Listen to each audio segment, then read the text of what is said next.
Lee Ridley, a stand-up comedian, better known for his stage name, Lost Voice Guy. Not only is he a comedian, but he's also a writer of his own book, I'm Only in It for the Parking.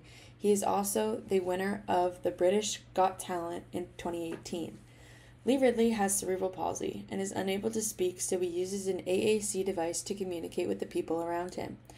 AAC devices, also known as augmentative and alternative communication devices, are used by children and adults of all ages who have difficulty using spoken language.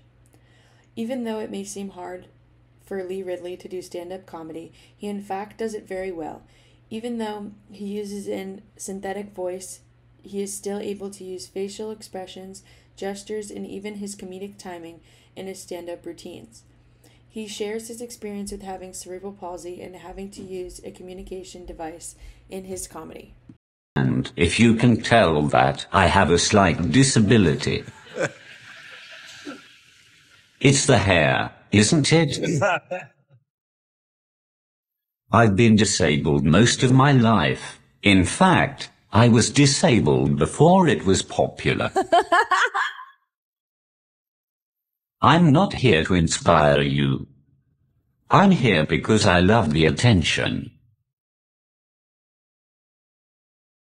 If you are wondering how I got disabled, it's because I didn't forward that chain email to 10 of my closest friends when I was younger.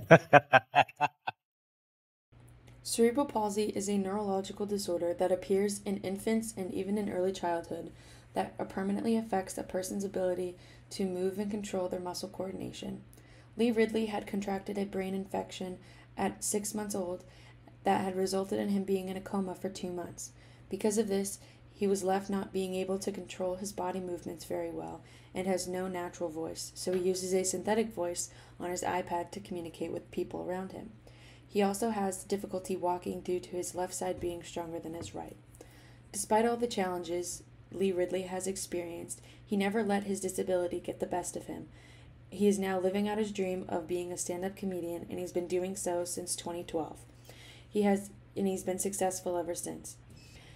He makes his disability the center of his comedic acts to show that having a disability means that you're still the same as everyone else and deserve to be treated as such. Having a disability doesn't mean it should be holding you back from what you want. Thank you for watching. Goodbye.